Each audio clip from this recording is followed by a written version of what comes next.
In a somber church filled with mourning faces, the funeral service for 28-year-old Mark Wilson proceeds quietly.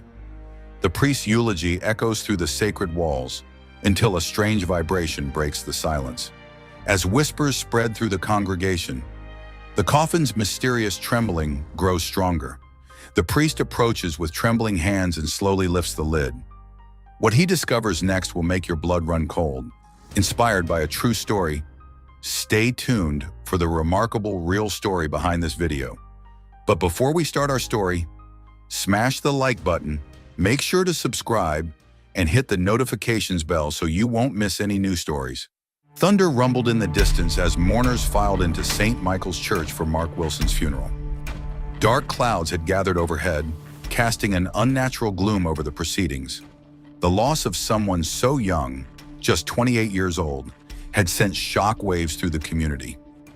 A heart attack, they said, so sudden, so unexpected. The ancient church pews groaned in the heavy silence as friends and colleagues made their way inside, their faces pale with shock and grief. Shadows danced across the walls as candles flickered in the draft. In the front row, Sarah Chen dabbed at her eyes with a tissue. As Mark's closest friend from work, she had taken his death particularly hard. Over the past 2 days, she had been instrumental in organizing the funeral, ensuring everything would be perfect for her dear friend's final goodbye. The weak light filtering through the stained glass windows cast an eerie glow across the coffin, the colors seeming more like dried blood than the usual warm hues. A cold draft whispered through the church, causing the candle flames to dance and the shadows to twist along the walls. The priest's words floated through the air, speaking of Mark's kindness, his generosity, his bright future cut tragically short. But fate had other plans for this funeral service. It started as a subtle vibration, barely noticeable among the quiet sobs of the mourners. A low hum that seemed to emanate from the polished wooden coffin. At first, people shifted in their seats, unsure if they were imagining things. But the vibration grew stronger, more insistent. The priest's voice faltered as the strange sound became impossible to ignore. Confused whispers rippled through the congregation. Some leaned forward in their seats, others drew back. The vibration had become a distinct buzzing noise that echoed through the church's vaulted ceiling. Sarah Chen suddenly stood up, her face pale. "Please," she called out, her voice trembling. "We should continue with the service. This is disrespectful." But her plea was drowned out by the growing murmurs of the congregation. Something wasn't right. The priest approached the coffin with hesitant steps. His hands shook as he reached for the lid. Behind him, several mourners had risen to their feet, torn between curiosity and horror. Sarah made another attempt to stop him, insisting that Mark deserved dignity in death. But the mysterious vibration demanded investigation. With a creak that seemed to echo through the stunned silence, the priest lifted the coffin lid. His eyes widened as he stared at what lay inside. There, placed carefully on the chest of the deceased, was a phone. Its screen was illuminated, vibrating with an incoming video call. The congregation held its breath as the priest's trembling hands picked up the device. The caller ID displayed a name that sent gasps rippling through the church. Mark Wilson. Time seemed to stand still as the priest's finger hovered over the answer button. How could the dead be calling their own funeral? The question hung heavy in the air as he finally accepted the call. What happened next would haunt everyone present for years to come. Mark Wilson's face appeared on the screen, very much alive. His image was crystal clear, his eyes alert, his expression grave. The body in the coffin, as everyone could now see, was an expertly crafted dummy. The truth began to unravel like a thread pulled from a carefully woven tapestry. Mark's voice filled the sacred space through the phone's speaker, each word landing like a hammer blow in the stunned silence. He wasn't dead. He had never been dead. This elaborate scene was a trap, and it had just sprung shut. Mark revealed a chilling pattern that had gone unnoticed for months. It centered around Sarah Chen, the grieving friend in the front row, the same Sarah who had been bringing him home-cooked meals at work, the same Sarah who owed him $50,000. 2 months earlier, Mark's world had started to crumble when he learned of Tom Parker's death. A heart attack, they said. Tom had been Mark's mentor when he first joined the company 3 years ago. They had lunch together every Wednesday until Tom suddenly stopped showing up. Sarah had been the one to break the news, mentioning casually how she'd been bringing Tom home-cooked meals in his final weeks. Just a month before Tom's death, their colleague David Chen had died the same way. Another heart attack. David, who ran marathons and led the office fitness challenge every year. David, who had just celebrated his 35th birthday. Mark remembered Sarah organizing a collection for David's widow, speaking at his funeral about what a generous friend he'd been. Something clicked in Mark's mind when Sarah mentioned these deaths over lunch one day.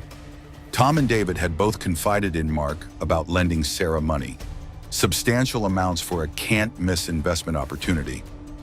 As the realization hit him, Mark's blood ran cold. Each victim had a connection to Sarah through various networking events or professional conferences.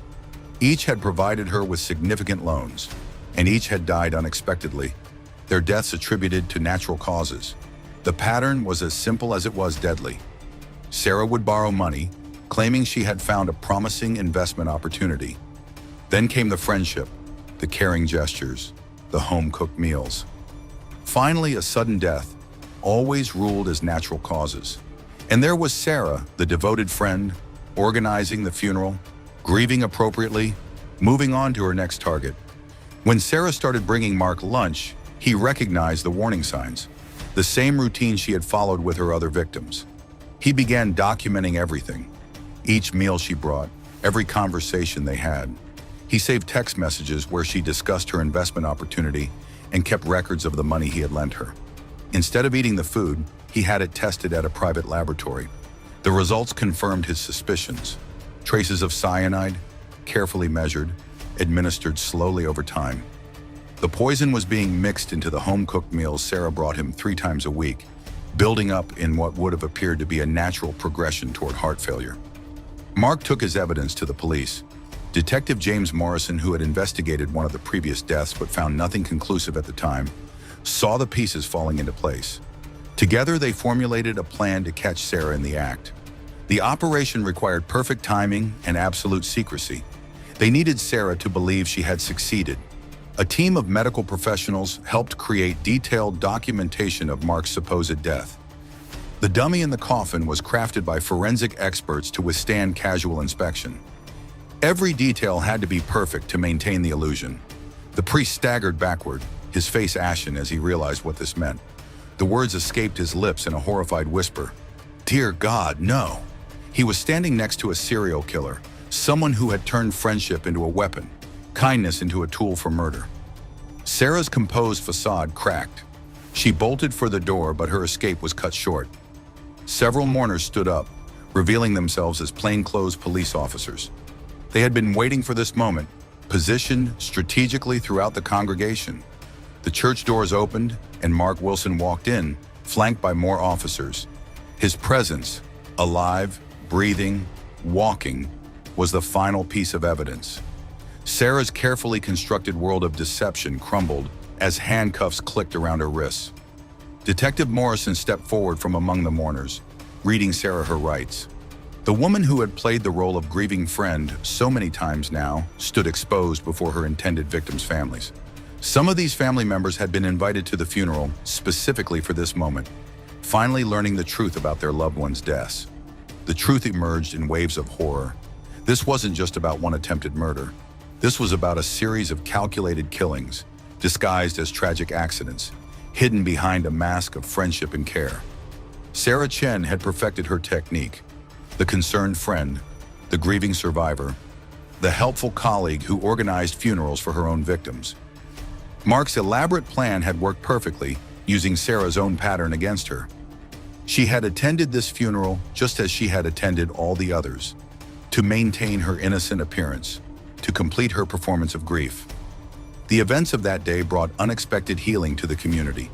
Mark's courage in exposing Sarah's crimes gave closure to families who had lost loved ones.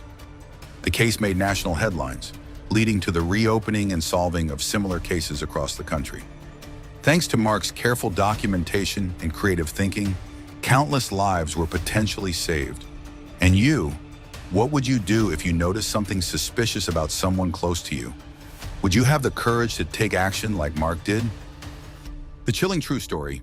Inside Thailand's infamous serial killer, Amp Cyanide case of 2023.